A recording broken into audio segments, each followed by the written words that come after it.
Bharatiya Janata party विदेशों में रह रहे अपने सहयोगियों से भी मदद ले रही है। कॉलथॉन के जरिए वो जबलपुर पश्चिम लोगों से संपर्क कर रही है। इस बात की जानकारी देते हुए सुधांशु गुप्ता, प्रशांत तिवारी और रवि शर्मा ने बताया कि ये अपनी तरह का पहला ऐसा इनिशिएटिव है जो मध्य प्रदेश विधानसभा चुनाव में इस्तेमाल किया जा रहा है, जिसके जरिए आने वाले समय में पार्टी को फायदा होगा। उन्होंने बताया कि ये अपनी तरह का एक नया नवाचार है जो इस बार के चुनाव में शुरू किया गया है। इसी क्षेत्र में है।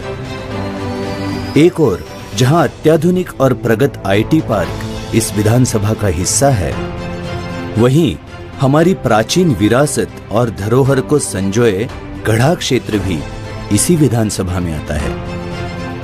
यहाँ मेडिकल कॉलेज और मेडिकल यूनिवर्सिटी है, तो जबलपुर की शान मदन महल का किला भी। साथ ही मध्य प्रदेश विद्युत मंडल के विभिन्न मुख्यालय भी इसी विधानसभा क्षेत्र में है। अनेक खूबियों को समेटे हुए इस विधानसभा क्षेत्र में अनेक समस्याएं भी हैं। इन समस्याओं के दीर्घकालीन समाधान हेतु विकास की एक सर्वसमावेशी और सर्वांगीण दृष्टि की आवश्यकता है। श्री राकेश सिंह जी के नेतृत्व में भारतीय जनता पार्टी ने जबलपुर पश्चिम विधानसभा क्षेत्र की उन्नति के लिए एवं सर्वांगीण विकास के लिए एक प्रभावी योजना तैयार की है। बस उसी योजना का एक संक्षिप्त स्वरूप है यह दृष्टिपत्र। इस दृष्टिपत्र का आधार है शाश्वत विकास। हम जबलपुर पश्चिम का स्थायी, दीर्घकालीन और सर्वांगीण विकास करने में विश्वास रखते हैं। हमारा लक्ष्य है कि अगले 10 वर्षों में हमारा जबलपुर पश्चिम संपूर्ण मध्य प्रदेश का सबसे विकसित विधानसभा क्षेत्र बने। हमें जबलपुर पश्चिम को प्रदेश का रोल मॉडल बनाना है। हमें पूरा विश्वास है कि इस लक्ष्य की प्राप्ति में आप सबका संपूर्ण सहयोग एवं आशीर्वाद रहेगा। नमस्कार। जबलपुर पश्चिम विधानसभा के मेरे बहनों और भाइयों, मैंने हमेशा ही योजनाबद्ध और शाश्वत विकास पर विश्वास किया है। सन 2004 में जब मैं पहली बार लोकसभा का चुनाव लड़ रहा था, तब मैंने जबलपुर लोकसभा क्षेत्र के लिए दृष्टिपत्र बनाया था। आज जबलपुर में flyover, Madan Mahal terminal station, airport, उसका नया भवन, रिंग रोड और ऐसी अनेकों परियोजनाएं, इसमें रोपवे भी शामिल है, ये सब एक साथ चल रही हैं। और इन सभी का आधार मेरा 2004 का वही दृष्टिपत्र है। पहले 10 वर्ष कांग्रेस के नेतृत्व वाले यूपीए सरकार का शासन था और इसीलिए इन सभी परियोजनाओं में आर्थिक सहायता उपलब्ध न हो पाने के कारण विलंब हुआ। लेकिन 2014 में केंद्र में जैसे ही माननीय मोदी जी के नेतृत्व में भारतीय जनता पार्टी की सरकार बनी, इन सभी परियोजनाओं को गति मिली और जिस प्रकार जबलपुर के विकास का ब्लूप्रिंट दृष्टिपत्र के माध्यम से मैंने आपके सामने रखा था, उसी प्रकार जबलपुर पश्चिम विधानसभा के शाश्वत विकास का चित्र भी आपके सामने रख रहा हूं। मुझे विश्वास है कि आप सबका आशीर्वाद और सहयोग मुझे जरूर प्राप्त होगा। आप सभी को धन्यवाद।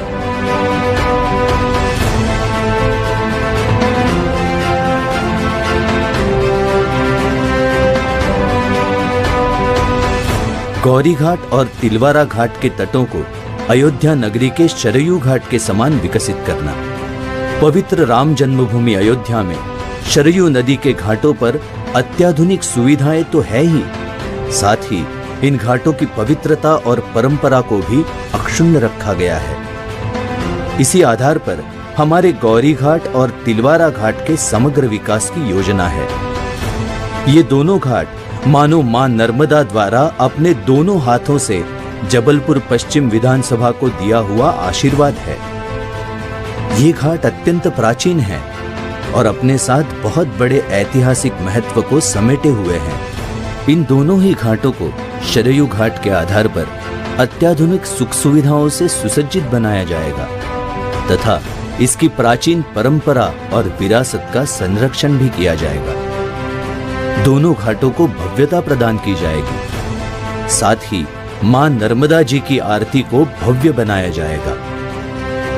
आने वाले दिनों में ये दोनों घाट न केवल प्रदेश के लिए वरन संपूर्ण देश के लिए आकर्षण का केंद्र होंगे।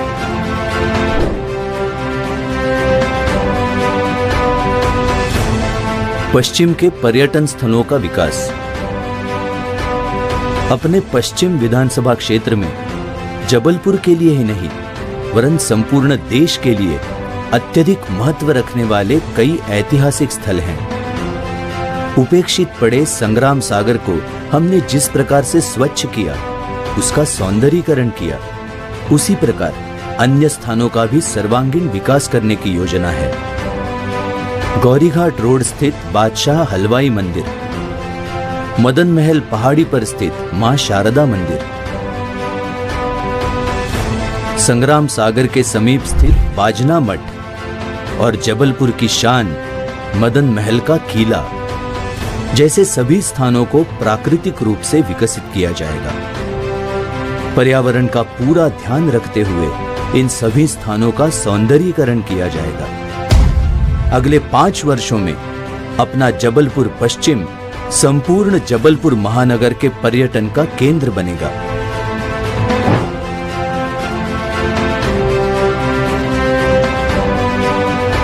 गतिमान जबलपुर, गतिशील पश्चिम। वर्ष 2014 से केंद्र में माननीय नरेंद्र मोदी जी के नेतृत्व में भाजपा की सरकार आने के बाद जबलपुर के विकास की कई परियोजनाएं स्वीकृत होती गई और तेज गति से पूर्णता की ओर बढ़ने लगी। कई चौराहों का विकास हुआ। प्रदेश का सबसे बड़ा फ्लाईओवर हमारे जबलपुर में बनने लगा। शहर से गौरीघाट तक रोपवे स्वीकृत हुआ। हमारा जबलपुर महानगर गतिमान बनने लगा। किंतु हमारे पश्चिम क्षेत्र में आज भी यातायात की समस्या है। कई रास्ते और चौराहे ऐसे हैं जहां दिन के विभिन्न समय में ट्रैफिक जैम की स्थिति बन रही है। हमने यातायात की इस स्थिति का गहराई से अध्ययन किया। कई विशेषज्ञों की मदद से हमने जबलपुर पश्चिम के लिए इंटीग्रेटेड ट्रैफिक प्लान, समन्वित यातायात योजना बनाई है। अगले 3 वर्षों में जबलपुर पश्चिम को गतिशील पश्चिम बनाने का हमारा दृढ़ संकल्प है।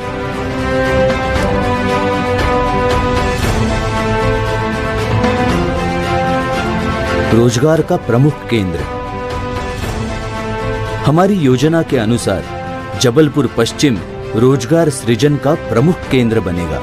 आईटी पार्क का विस्तार होगा और कई बड़ी कंपनियों को लाने का अभियान चलाया जाएगा।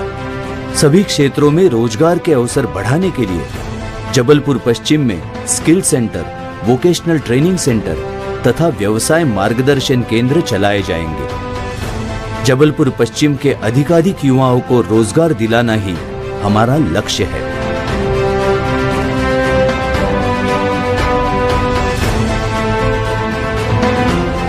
आबादी बस्ती का नियमितीकरण। हमारे जबलपुर पश्चिम क्षेत्र में आबादी बस्ती एक बहुत बड़ी समस्या है। कई पीढ़ियों से लोग इन आबादी बस्तियों में रह रहे हैं, किंतु इन जमीनों का खसरा अब तक उनके नाम नहीं है। जबलपुर पश्चिम की इंटीग्रेटेड डेवलपमेंट प्लान, समन्वित विकास योजना के अंतर्गत इन बस्तियों के नियमितीकरण पर काम किया जाएगा। आबादी बस्तियों की भूमि को राजस्व भूमि में परिवर्तित किया जाएगा तथा सभी आबादी बस्तियों को नियमित किया जाएगा।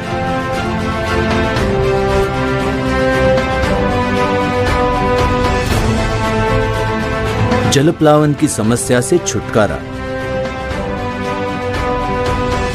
अपने जबलपुर पश्चिम में कुछ क्षेत्र ऐसे हैं जहां हर साल जलप्लावन की समस्या से जूझना पड़ता है। जबलपुर पश्चिम की समन्वित विकास योजना में जलप्लावन के लिए कोई स्थान नहीं है। आधुनिक तकनीक का उपयोग करके जलप्लावन की स्थिति से पूर्णतः छुटकारा दिलाया जाएगा। इस समस्या के स्थायी हल के लिए काम किया जाएगा।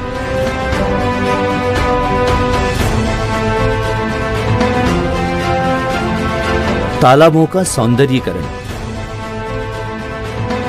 हम जबलपुर पश्चिम के रहवासी भाग्यशाली है कि हमारे क्षेत्र में गोंड शासकों द्वारा बनाए गए कई तालाब और बावड़ियां हैं। हमारे विधानसभा क्षेत्र में बहती मां नर्मदा और अनेक तालाब बावड़ियों ने यहाँ के जल स्तर को बेहतर बनाए रखा है, किंतु दुर्भाग्य से कई तालाब और बावड़ियां आज खराब स्थिति में हैं। जल संरक्षण राकेश भैया का प्रिय विषय रहा है। संग्राम सागर की तर्ज पर हमारे क्षेत्र के सभी तालाबों और बावड़ियों का उन्नयन और सौंदर्यीकरण किया जाएगा। क्षेत्र के रहवासियों के लिए सभी तालाब ताजी हवा में टहलने के लिए योग्य स्थान बनेंगे।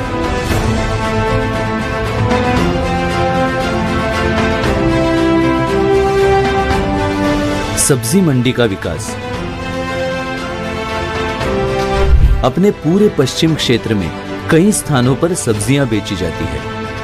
आसपास के किसान यहां आकर अपनी कृषि उपज और ताजी सब्जियां बेचते हैं, किंतु दुर्भाग्य से कृषि बाजार को व्यवस्थित करने के कोई प्रयास नहीं हुए। समन्वित विकास योजना में पश्चिम क्षेत्र की सभी सब्जी मंडियों को व्यवस्थित करना, सड़कों पर बाजार न लगे इसलिए आकर्षक और स्वच्छ बाजार तैयार करना, इन सब मुद्दों पर प्राथमिकता से काम किया जाएगा। आइए हम सब मिलकर अपने जबलपुर पश्चिम को पूरे प्रदेश का सर्वाधिक विकसित विधानसभा क्षेत्र बनाएं।